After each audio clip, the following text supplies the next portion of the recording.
안녕하십니까. 야구인 김성환입니다. 오늘 이 해태 타이거즈 유니폼을 17년 만에 입었습니다. 빨간색 유니폼을 입고 여러분 앞에 서니까 그 시절의 함성이 떠오르고 속에서 뭉클한 게 올라오는데요. 여러분께서는 어떠십니까? 추억의 오리궁뎅이 타법이 생각나신다고요? 바로 이 타법이겠죠. 야구밖에 모르는 제가 왜 이 자리에 나왔나 궁금해하시는 분들 참 많으실 겁니다. 사실 저는 그동안 정치에 관심을 두지도 않았고 특정 후보를 지지한다고 해본 적도 없었습니다. 그런데 나라가 이렇게 난리가 나니까 이번에 진짜 정직하고 올바른 지도자를 뽑지 않으면 큰일 나겠구나 하는 생각이 들었습니다. 그래서 여러분께 꼭 드릴 말씀이 생겼습니다. 저는 초등학교 4학년 때 야구를 시작해서 1995년 선수 생활을 은퇴할 때까지 셀 수도 없을 만큼 수많은 시합을 했습니다. 그중 가장 기억이 남는 경기가 1991년 한일 슈퍼게임입니다. 한국과 일본의 프로야구 올스타팀 대결을 했는데요. 1차전에서 일방적으로 지고 있는 상황이었죠. 전 국민이 실망하고 있을 때 제가 일본에서 가장 빠른 공을 던지는 이라부 투수의 공을 깡 때려가지고 홈런을 쳤습니다. 그것이 한국 선수가 도쿄돔에서 기록한 최초의 홈런입니다. 비록 경기는 졌지만 그 한 방의 홈런은 우리도 할 수 있다는 희망을 줬습니다. 그때 홈런을 친 배트가 지금 도쿄돔 박물관에 전시되어 있습니다. 당시 한국 야구는 일본 야구의 실력 면에서 많이 뒤처진 상태였죠.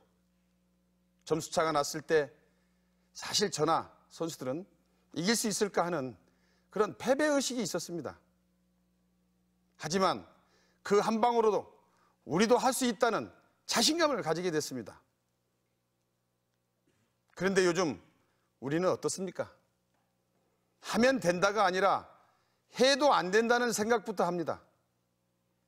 여기를 봐도 저기를 봐도 축 처진 어깨, 전 국민이 슬럼프에 빠져 있습니다. 저는 요즘의 현실을 보면 80년대가 생각납니다. 정치, 사회적으로 아무랬던 그 시절 우리 해태 타이거즈는 절망감에 빠져있던 국민들에게 희망의 불씨를 심어줬습니다. 한국 시리즈 9회 우승, 이런 대기록, 제가 치는 시원한 홈런, 정말로 국민의 자부심이었습니다. 그 시절 정말 야구공 하나에 울고 웃었죠. 저는 그때 그라운드를 뛰면서 타이거즈를 응원하는 사람들의 함성 속에서 절규하는 느낌을 받았습니다. 그 소리를 들으면서 생각을 했죠. 저 사람들을 위해서라도 더 열심히 치고 달려야 되겠다고요. 제가 안타를 치고 홈런을 칠 때 와 하는 관중들의 기쁨과 환희의 함성이 그라운드를 울리면 정말 짜릿한 전율감이 느껴졌습니다. 그 순간만큼은 제가 저분들의 울분을 날려줬다는 생각이 말입니다. 한 번은 제가 짬뽕을 먹고 홈런을 쳤는데 이 짬뽕 먹고 홈런 쳤다는 이야기가 신문에 타이틀 기사로 나갔습니다. 기사가 나가고 부산으로 원정 경기를 갔는데 어떤 분이 조용히 제 옆으로 오시더니 정말 꼬깃꼬깃 접은 10,000원짜리를 제 손에 꽉 쥐어주시면서 오늘 또 이 돈으로 짬뽕을 먹고 꼭 홈런을 치라고 하시는 거예요. 그 순간 너무너무 정말 가슴이 울컥해서 눈물이 날 지경이었습니다. 그만큼 그 시절 많은 분들의 마음속에는 응어리 진 것이 많았는데 야구가 국민들의 스트레스를 풀어주고 마음을 풀어주고 유안을 줬습니다. 지금 우리에겐 그 시절 야구처럼 국민들의 답답한 가슴을 풀어주고 희망을 주는 그런 지도자가 필요합니다. 그렇다면 우리는 어떤 사람을 뽑아야 할까요? 첫 번째로, 지금 같은 국가적 위기 상황에서는 해결사 역할을 할 지도자가 필요합니다. 야구 경기를 하다 보면 승부사가 필요할 때가 있고 해결사가 필요할 때가 있습니다. 승부수를 띄울 때는 기복이 있더라도 한 방에 있는 선수를 선택합니다. 나 혼자만 잘하면 되는 것이니까. 하지만 이기 때는 그 위기를 반드시 해결해 줄 가장 믿는 선수를 내보냅니다. 대표적인 해결사로 저도 뽑혔었는데요. 요즘 현역 선수론 이대호 선수가 꼽히고 있죠. 해결사의 조건은 팀 전체를 생각하는 판단력과 자기 절제 능력, 그리고 믿을 만한 실력입니다. 그런 점에서 저는 지금 위기에 처한 대한민국의 해결사로 문재인 후보를 선발해야 한다고 생각합니다. 왜 문재인이 해결사냐? 해결사의 첫 번째 조건, 팀을 생각하는 판단력과 결단력을 갖췄습니다. 문재인 후보는 사법연수원, 차석 졸업 후 정말 부와 명예가 보장된 삶을 살 수 있었습니다. 하지만 문재인은 그 시절 드물게 인권 변호사의 길을 선택했고 힘없는 사람들을 도왔습니다. 자기 혼자서 잘 먹고 잘 사는 길이 아닌 공동체를 위한 판단, 그것을 위해 자기 희생을 결단한 것입니다. 두 번째 해결사가 갖춰야 할 능력, 자기 절제입니다. 이 점에 있어서 우리는 한 장면을 기억합니다. 고 노무현 대통령 장례식 때였죠. 상주로서 얼마나 침착함과 냉정함을 유지했습니까? 슬픔과 분노를 삼키고 상주로서 예를 갖췄습니다. 해결사의 조건 세 번째, 정말 믿을 만한 실력입니다. 국정을 믿고 맡길 수 있겠느냐는 것이죠. 아시다시피 문재인은 민정수석비서관, 시민사회 수석비서관, 대통령 비서실장으로 국정의 모든 분야를 직접 다뤄본 경험이 있습니다. 지금 나온 후보들 중 과연 이런 스펙을 갖고 있는 사람이 있습니까? 이 점에서는 정말 유일한 후보입니다. 이런 세 가지 점에서 저는 지금 대한민국을 이 상황에서 구할 수 있는 해결사가 문재인이 되어야 된다고 생각합니다. 그런데 제가 문재인 후보를 지지한다고 하니까 사람들이 갑자기 정치하려는 것 아니냐고 색 안경을 끼고 보세요. 제가 이 자리를 빌려 다시 말씀드리지만 저는 정치에 뜻이 있어서가 아닙니다. 최근에 일어난 일들을 보고 저의 경험상 이런 사람이 지도자가 되면 좋겠다는 생각에 여러분에게 말씀을 드리는 겁니다. 그리고 나온 김에 한마디 하겠습니다. 참여정부 시절에 호남을 홀대했다는 말이 있습니다. 제가 그런 말을 들을 때마다 이해가 안 되는 점이 많습니다. 보세요. 순창 출신 정동영 의원도 통일부 장관을 했고 신안 출신 천정배 의원도 법무부 장관을 했습니다. 또 곡성 출신 장병환 의원도 기획예산처 장관을 했습니다.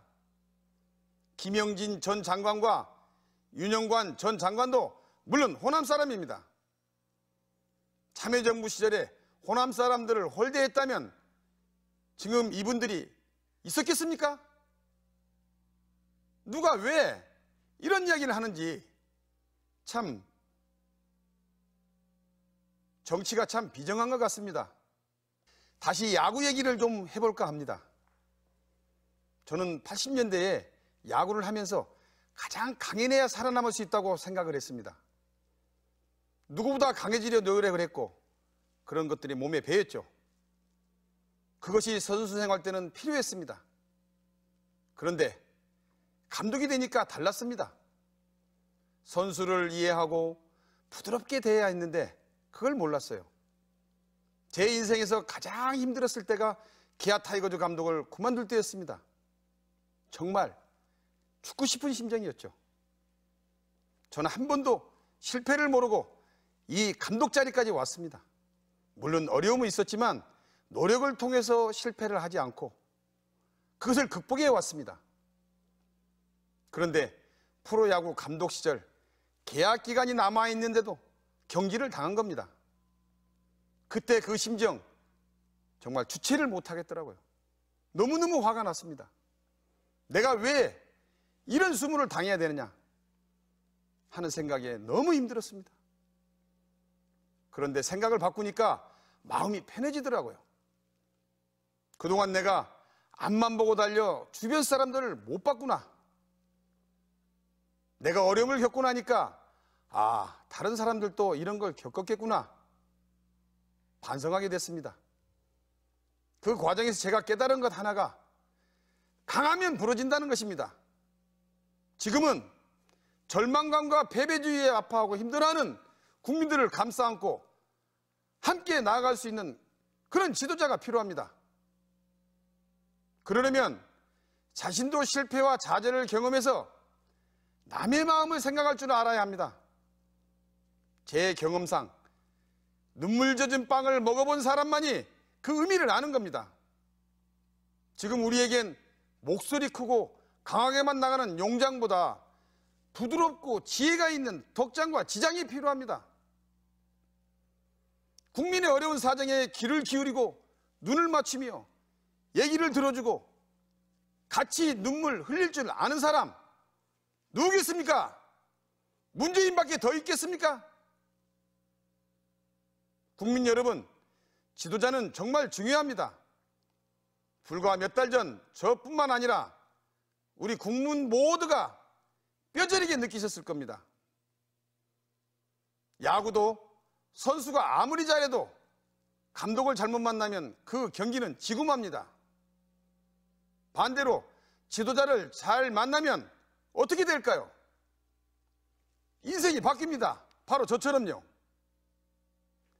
저는 군산상고를 나왔습니다. 여러분, 군산상고 아시죠? 예, 역전의 명수. 제가 학교 다닐 때 최관수 감독님이라고 계셨습니다. 호남의 야구 팬들은 많이 아실 겁니다. 저에게는 영원한 스승님이십니다. 감독님은 저희 선수들에게 항상 이런 주문을 하셨어요. 마지막까지 선수답게 최선을 다하는 모습을 보여줘라. 늘 그렇게 강조하시니까 9회 말 2아웃이 돼도 어떻게든 치려고 하는 것이죠. 우리에게 아직 이길 기회가 있다. 그런 주문을 머릿속에 넣고 있다 보니 정말 기적적으로 역전이 되는 경우가 있었습니다. 1972년도 황금사자기 결승전에서 군산상고와 부산고가 맞붙었는데 9회 말로 4대1로 군산상고가 지고 있었습니다. 스코어를 보면 거의 진 분위기였는데 9회에서 무려 넉 점을 뽑아서 5대4로 역전을 해서 감격 우승을 했어요. 그 경기가 군산상고 역전의 명수, 그 전설의 시작이었는데요. 그 주역이 김일권, 양기탁, 김준환, 제 바로 선배들입니다. 그렇게 한 경기를 이기고 나니까 그 다음에도 또 역전을 하게 되고 그 다음에 또 하게 되고 그렇게 해서 군산상고 하면 역전의 명수라는 타이틀이 탄생되었습니다. 그 힘이 무엇이었을까요? 사람이 어떤 생각을 가지고 어떻게 실천하느냐, 바로 이겁니다. 그렇습니다. 사람은 마음만 먹으면 어떤 역경도 이길 수 있습니다. 우리가 흔히 하는 말로 세상 일 어떻게 풀릴지 모른다고 하지 않습니까? 그 시작이 저에게는 최관수 감독님이었습니다. 지금 정치, 경제, 사회, 안보에 있어서 위기에 처한 대한민국에도 9회 말 역전 드라마가 필요합니다. 그렇다면 국민과 함께 대한민국의 역전의 드라마를 만들어낼 지도자는 누구입니까? 저는 문재인 후보라고 생각합니다. 문재인 후보는 사람들과 소통할 줄 압니다. 자신과 어려움과 좌절을 겪어봐서 부드러움과 따뜻함으로 감싸줄 줄 압니다. 덕장과 지장의 면모를 다 갖췄습니다. 게다가 해결사로서의 실력도 갖추고 있습니다. 이제 그의 능력을 펼칠 수 있게 장을 우리가 만들어야 합니다. 80년대 해태 타이거즈가 많은 사람들의 응원해진 가슴을 풀어줬다면 이제는 문재인 후보가 멋진 플레이로 희리와 좌절에 빠진 국민들에게 희망을 줬으면 좋겠습니다. 마지막으로 야구 중계 해설식으로 마무리를 해보겠습니다. 네, 지금 국정농단 에러로 3대0 지고 있는 대한민국 9회 말 투아웃 1개 물려 있습니다. 드디어 타석에 들어선 문재인 후보, 관중석은 꽉 채운 국민들, 함성이 점점 커지고 있습니다. 누상에는 부정부패 청산, 재벌개혁, 일자리 개혁이 나가 지금 만루입니다. 더가웃에서는 촛불 민심들이 가슴을 졸이며 보고 있습니다. 부패 정권 던졌습니다. 그대로 받아치는 문재인 후보, 큽니다. 커요. 넘어갑니다. 홈런! 홈런입니다. 말로 홈런입니다. 부정부패 청산, 재벌개혁, 일자리 개혁이 차례로 홈을 받고 있습니다. 극적인 역전승입니다. 국민 여러분, 우리 문재인 후보와 함께 9회 말 투아웃에 몰려있는 이기의 대한민국의 역전승을 이뤄냅시다. 감사합니다.